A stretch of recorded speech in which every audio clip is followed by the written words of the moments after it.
Boa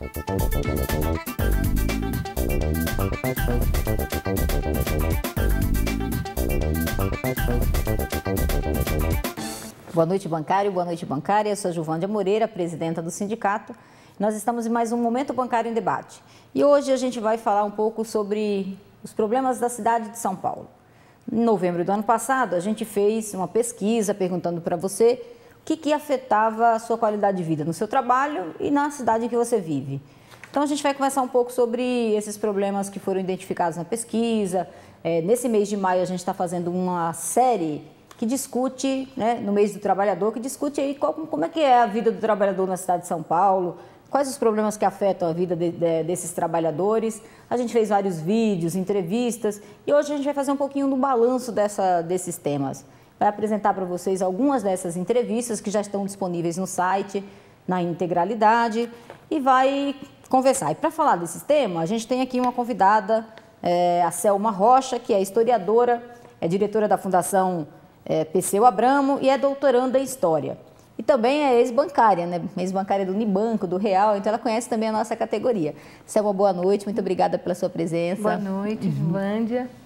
Bom, nós também vamos fazer um sorteio aqui no nosso programa hoje, né? A gente vai estar em campanha de sindicalização, já fizemos um sorteio para os bancários que têm mais de 30 anos de sindicalizados, então hoje o sorteio vai ser para quem tem de 25 a 29 anos. No final do programa a gente vai ver quem são os 2 bancários contemplados. Selma, os bancários apontaram na pesquisa que a mobilidade é uma das coisas que mais afeta a qualidade de vida deles aqui na cidade de São Paulo. Porque a maioria que respondeu foi de São Paulo, nós temos 17 municípios, né? E eles dizem o seguinte: olha, eu gasto 2h30, 3 horas de casa para o trabalho para casa todos os dias, isso, né, é um desgaste. Seja o bancário que vai trabalhar de carro, enfrenta um trânsito imenso. A gente vê, a gente só olhar os números e ver que a frota na cidade de São Paulo, a frota de ônibus reduziu bastante, o Kassab reduziu de 24 para 17 mil ônibus. Então, assim, o metrô tem tido panes, né, seguidas. Em mês de abril foram 40 panes no metrô. Teve acidente na linha vermelha ali na região do Tatuapé, que foi um acidente grave, né?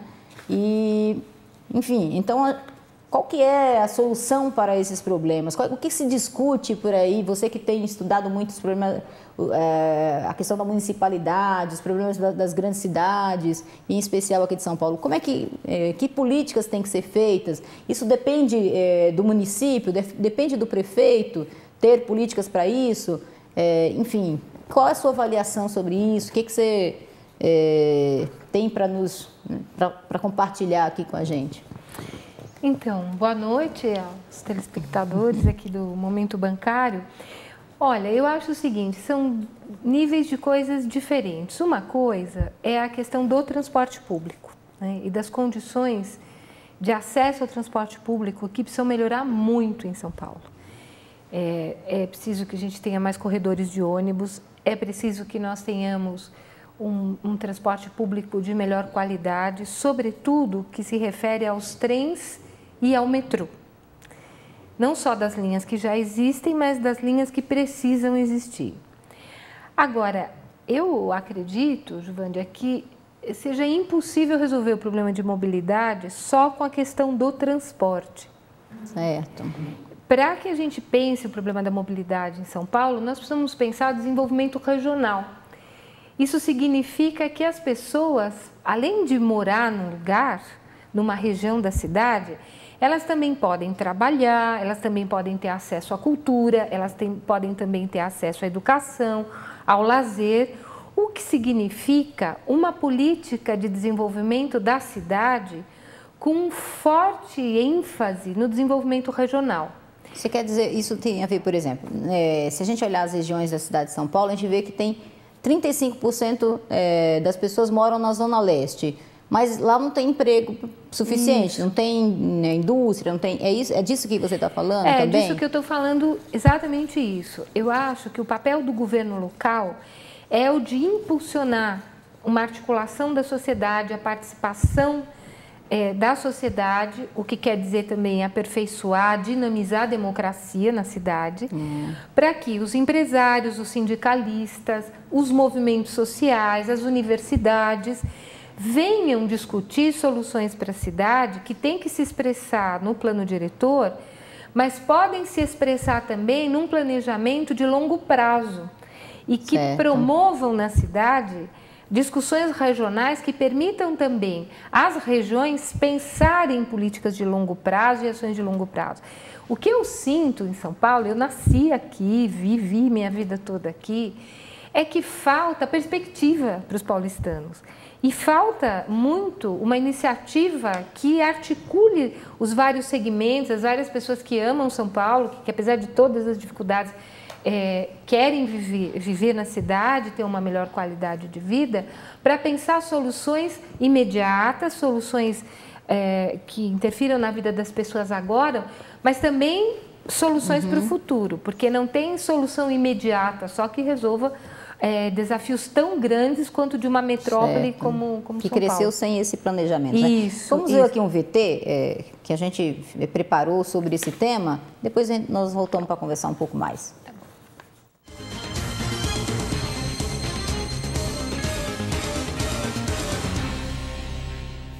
Seja qual for o transporte escolhido, os paulistanos enfrentam vias congestionadas, superlotações, panes, paralisações e atrasos constantes nas linhas dos trens e metrôs.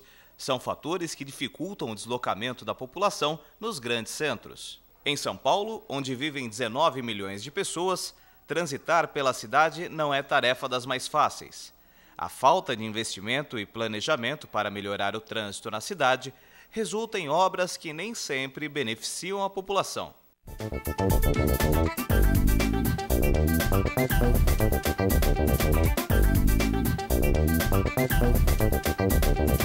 A gente viu exatamente isso que você estava falando, né?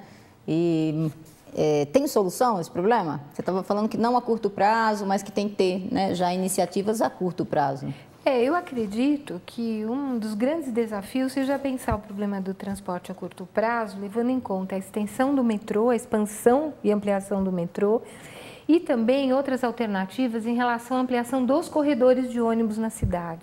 Eu me lembro que quando a Marta Suplicy começou o trabalho com os corredores e a fazer os corredores, isso significou para muitos trabalhadores, por exemplo, da Zona Sul, onde não tem metrô, uma mudança importante. Infelizmente, ainda tem muitos trabalhadores que ficam 3, 4 horas dentro de um ônibus. Imagine se os corredores não existissem, o que isso significaria para São Paulo. Até porque se ele tiver, acho que também teve um problema de lá para cá, é que reduziu-se a frota. Isso. Né? Eu morava na Zona Leste, morei 11 anos na Zona Leste, né? E era uma dessas que ficava 1h30 todo dia, né? Isso só para chegar no trabalho, porque pegava exatamente o horário de pico. Toda a população na Zona Leste indo trabalhar no centro, né? Em outros lugares, saindo da Zona Leste, pegava metrô lotado. E eu lembro quando a Marta assumiu que ela criou os corredores, que ampliou o número a frota de ônibus. Isso. E que eu esperava 1 hora às vezes no ponto de ônibus, né? E né, depois dessas políticas a gente tinha ônibus com a regularidade muito maior. Então o meu tempo de espera no ponto de ônibus, além do tempo de deslocamento, eu ficava lá esperando, né? Essa é uma coisa muito importante. A população tem direito a saber a que horas o ônibus passa e por que não passou. Esse tipo de informação são informações que são direito do cidadão, né? Isso é uma coisa que precisaria estar presente nas políticas públicas. Uma pessoa não tem que ficar num ponto de ônibus indefinidamente. O problema é que tem uma certa mentalidade na nossa cidade de que esse caos é inevitável. Na minha opinião, não é simples superar isso, mas isso tem que estar no nosso horizonte, né? As pessoas dizem que as grandes metrópoles são caóticas, olhe para Pequim, para Nova York, para outras cidades do mundo.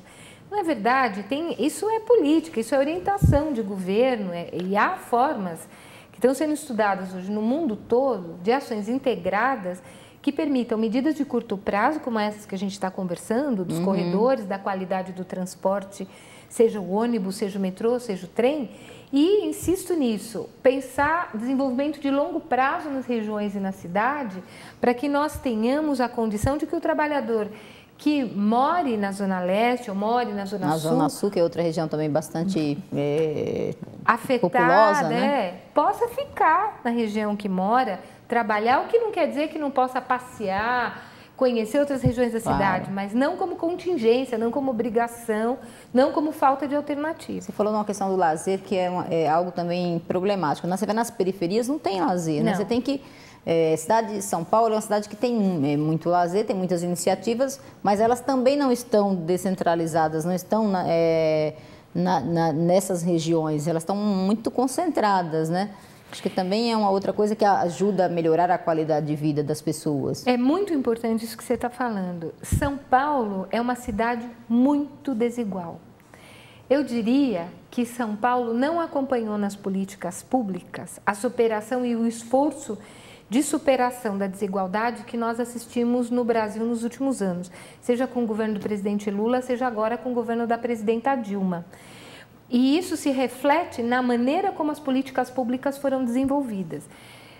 Nós visitando, passeando, acompanhando a situação nas periferias, a gente verifica que um equipamento como o CEL, por exemplo, foi muito menos explorado do que poderia, e que a concepção do CEL de articular o centro esportivo, a escola, com políticas que assegurem o acesso ao esporte, o acesso à produção cultural, seja ações culturais trazidas de outras regiões, sejam aquelas desenvolvidas pela própria comunidade, nada disso tem espaço, nada disso tem articulação, e isso vai empobrecendo a vida das pessoas. Eu acho que nessa sua pergunta tem uma coisa muito importante, que é o seguinte: as pessoas não precisam sofrer tanto para viver em São Paulo. Claro, São Paulo é muito rico, inclusive, né? O terceiro maior orçamento do país. Pois é, inexplicável que uma cidade que tem um orçamento, aliás, 3 vezes maior hoje do que foi, por exemplo, no governo da Marta, não possam ter uma vida melhor, menos sofrida, não precisa tanto sofrimento para viver aqui. Claro. Pode ter políticas em outra direção. Vamos fazer um intervalo e a gente retorna falando sobre segurança pública, vamos conversar um pouco sobre educação, que é a tua área, você domina bastante. E aí a gente tem mais um VTzinho para apresentar e comentar. Tá bom.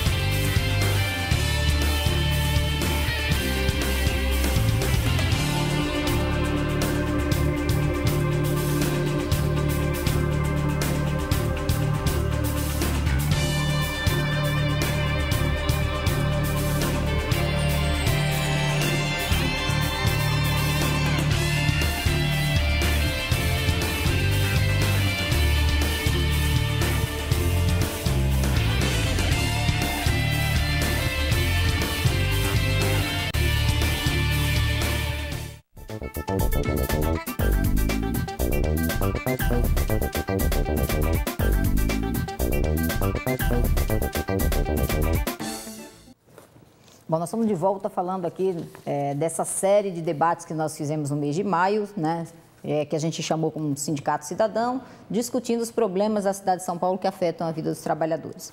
E agora nós falamos de mobilidade no primeiro bloco, vamos falar de segurança. Na pesquisa que nós fizemos em novembro, os bancários também apontaram a segurança pública como o segundo problema que afeta a sua qualidade de vida. Porque ele tem medo, porque já sofreu algum tipo de violência aqui na cidade. 28% apontaram que isso era um problema, né? A gente vive numa cidade imensa, a cidade de São Paulo, e a gente viu que acompanhou aí que alguns índices de violência piorando aqui na cidade, né?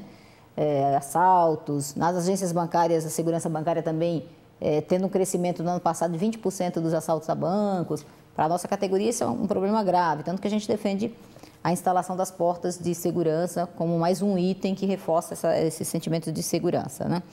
O que você comentaria sobre isso? O que tem de políticas públicas que podem ser feitas para melhorar essa questão da segurança? Então, Juvândia, tem 2 coisas que eu acho importante falar antes de medidas mais concretas. A primeira é que a desigualdade gera violência. Primeira coisa é você resolver o problema da desigualdade, né? Porque não é só um problema da pobreza, é da injustiça social. São Paulo tem áreas muito desiguais. Sim. Então, essa é uma razão de violência real, porque tem um apelo ao consumo extraordinário. nos meios de comunicação, na vida, no cotidiano. E a gente vê a falta de acesso a esses bens, ela gera esse sentimento. Isso, de um lado, é uma questão importante. Mas a segunda questão importante é que, para garantir a segurança, isso é um problema que envolve as polícias, envolve ações de segurança, mas isso é um problema social que envolve também a ocupação do espaço público, né?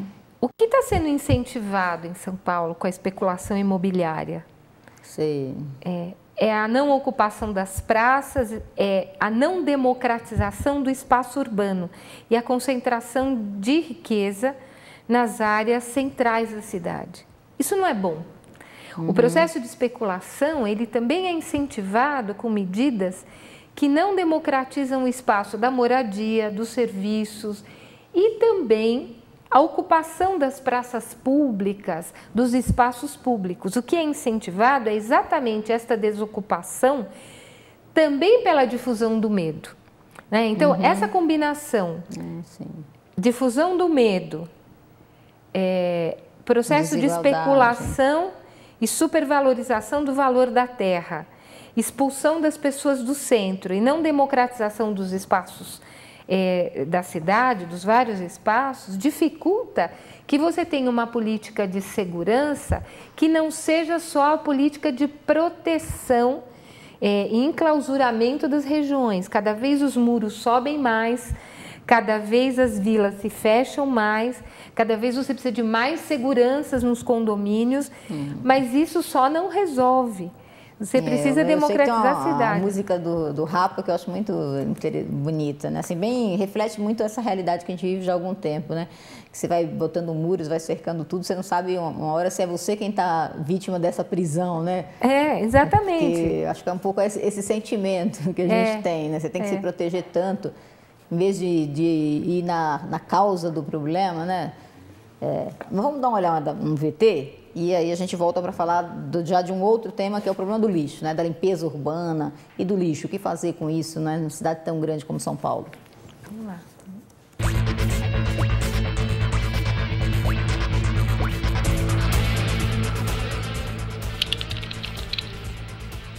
Andar com bolsas e pertences pressionados junto ao corpo já é um velho costume do paulistano. É que nas ruas o sentimento de insegurança ainda toma conta, principalmente de quem já foi vítima de furto ou roubo. Uma sensação horrível que deixa marcas profundas. Dados divulgados pela Secretaria de Segurança Pública mostram que realmente faltam mais investimentos nessa área na cidade de São Paulo. O aumento da criminalidade só reforça esse ponto de vista. Somente no primeiro trimestre de 2012, foram registradas na capital mais de 110 mil ocorrências contra o patrimônio, enquanto que no mesmo período de 2011 foram mais de 105 mil. Também houve aumento de crimes contra a pessoa. No primeiro trimestre deste ano, foram mais de 36 mil casos, contra 32 mil no mesmo período do ano passado. Uma triste estatística que revolta a população.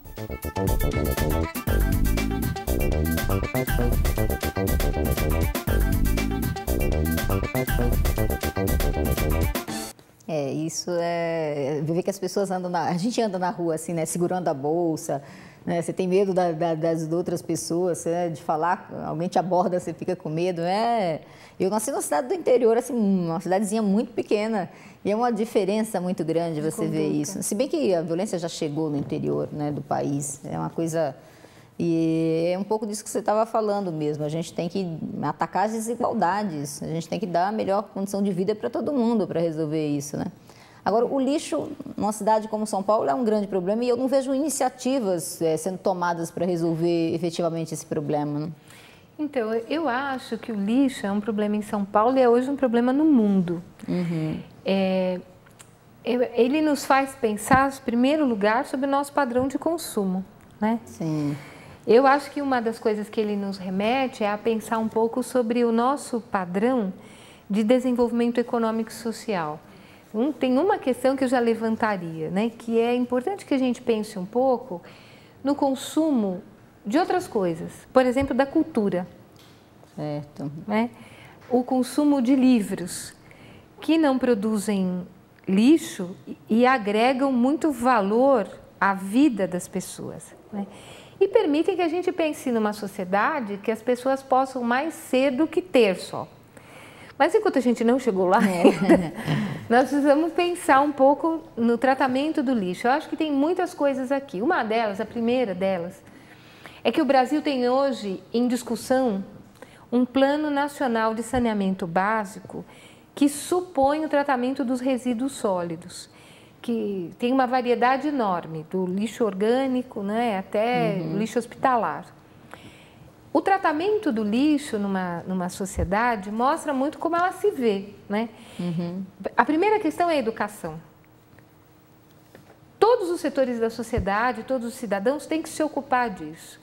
E é preciso que a gente pense com muita ênfase na questão da coleta seletiva, do tratamento do lixo e da geração de emprego e renda nessa área. Eu diria que assim, esses seriam alguns dos pontos sobre os quais nós temos que pensar e para os quais nós temos que ter políticas em sintonia com o Plano Nacional de Saneamento no Brasil. Educação, assim, que a educação tem? A educação que é de responsabilidade do município, do estado, e tem a educação que é coordenada aí de iniciativa também do governo federal. Como é que você avalia a educação nesse momento? Assim? Olha, se aqui em tão pouco tempo dá para fazer uma avaliação. Duas coisas eu gostaria de dizer sobre isso. A primeira é que é muito importante a gente pensar, quem governa a cidade, pensar todos os níveis da educação. Mesmo que não esteja sob a responsabilidade do governo municipal, o governo municipal tem a obrigação de ajudar a construir, a pensar políticas com o governo federal, com o governo estadual. Isso é muito importante. E é preciso pensar que nós temos a educação formal e temos também a perspectiva de uma cidade que educa. Essas coisas que a gente falou antes, a questão da segurança, a questão do lixo, a questão das desigualdades, todas elas têm que ser pensadas para uma cidade que possa educar os seus cidadãos e ser educada por eles também a partir da participação popular e da participação social. Acho que um dos grandes desafios sobre a questão da segurança é pensar hoje a violência nas escolas. Tem que ter políticas da Secretaria de Educação para isso. A gente não vai ter tempo de desenvolver agora, mas eu acho que isso é um dos temas centrais para poder pensar em qualidade. A violência é um problema que vem de fora, mas que está dentro. E é preciso que se constitua uma rede de apoio às escolas em São Paulo para lidar com essa questão. Em geral, se fala o seguinte, tem que formar os professores para isso. Isso não é um problema só dos professores, é um erro, uma injustiça dizer isso. Isso é uma questão que envolve o governo e uma política central de apoio e sustentação das escolas. Tem gente que acha que, quando fala de educação, só pensa em sala de aula, né? Como você está falando, professor e aquele ambiente restrito à sala de aula, né? Acho que é muito mais do que isso, Muito mais né? que isso. A cidade também educa, né? Acho que uma coisa interessante que você fala, a cidade também educa. Educa. E quem desenvolve políticas nela também. Ou seja, quando a gente pensa na cidade, vamos tomar o caso dos céus outra vez, é preciso que a gente pense um conjunto de políticas que transformem a escola num centro de produção de cultura e não só de reprodução de informação para as crianças. Infelizmente, essa é uma herança. É um lugar bonito, essa história de você ter uma escola, na escola um lugar bonito e um lugar que tenha várias possibilidades. O Celso tinha piscina, aula de música e toda uma... Isso também é uma coisa... Isso é importantíssimo, né? Porque os céus representaram marcos culturais e marcos que falavam de direitos à população. Agora, além dos céus, nós podemos avançar muito com as escolas da rede municipal, com os equipamentos públicos que existem e transformar o conceito que existem nos céus, além de ampliá-los, também estendê-los às escolas, aos equipamentos públicos, articulando as ações, coisas que a escola pode fazer com o CDC, que podem fazer com os outros equipamentos que existam nas regiões, seja em relação à ação da escola, seja em relação à problemática da violência, seja em relação à cultura e ao esporte.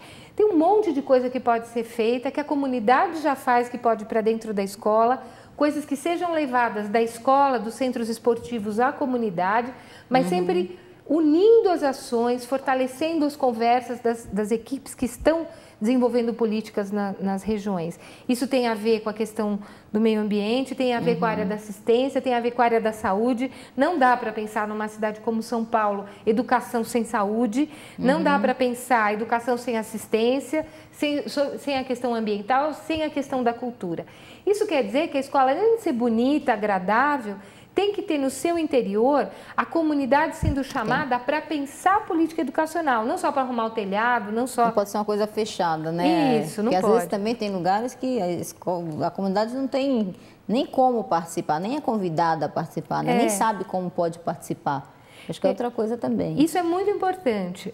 O papel do governo é chamar a sociedade a participar, a socializar informações, seja em reuniões presenciais, seja por meio digital.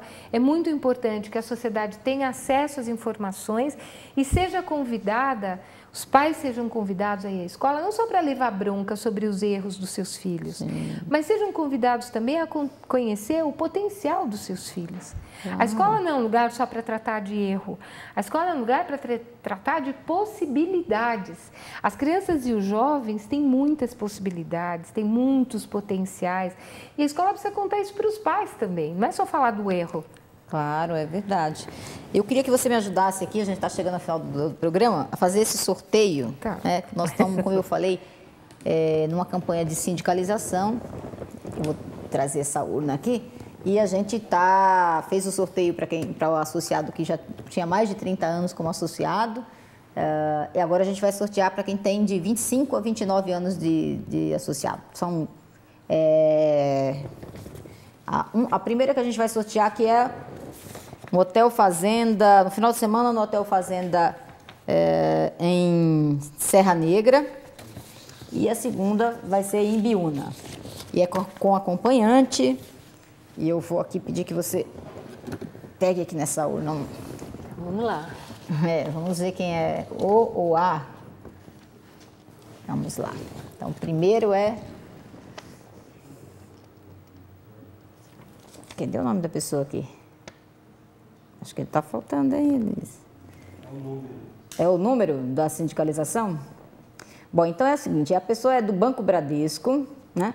E o número a matrícula sindical dele é 175, ou dela, né? Que não dá para saber, 175688, dígito 6. A gente vai entrar em contato. Acabou de ganhar aqui um final de semana no Serra Negra com direito a acompanhante. Não sei se dá para aproximar para ver a matrícula. Acho que não, né? Bom, a gente vai, de qualquer forma, entrar em contato. Vamos fazer o segundo sorteio. Deixa eu chacoalhar aqui um pouquinho, não é? Para dar sorte. Vamos lá. Vamos ver. Vou pegar aqui bem do meinho. Vamos ver. Deixa aqui a nossa urna. Agora é do Banco Itaú, né? Esse bancário, essa bancária. E a matrícula sindical é 176818, dígito 9. Depois o sindicato entra em contato. Parabéns a vocês. Eu não sei que mudança foi feita aqui, que tirou os nomes, que era a coisa mais legal você saber se é homem ou se é mulher aqui no papel. Mas depois a gente anuncia melhor na folha bancária, no site. Selma, muito obrigada pela sua presença, adorei. Obrigada, Giovandia, foi um prazer. Adorei fazer essa conversa, acho que a gente tem que dialogar mesmo sobre isso, é importante que os trabalhadores participem da vida da cidade, porque isso afeta a nossa vida, né? No dia a dia, não é uma coisa distante, tem tudo a ver. E queria também convidar todos os bancários e bancárias a participar já da campanha salarial. A campanha desse ano nossa já vai começar, a gente começa sempre com uma consulta. Na semana que vem, no site, na folha bancária, vai ser entregue também nos locais de trabalho a consulta e a gente pede que vocês respondam essa consulta, que é fundamental para a gente encaminhar as lutas desse ano, saber o que vocês estão pensando. Então a gente conta aí mais uma vez com a sua participação. Um grande abraço a todos, muito obrigada, Selma. Obrigada, parabéns. Volte sempre. Obrigada. Muito obrigada. Boa noite, até a próxima semana. Boa noite.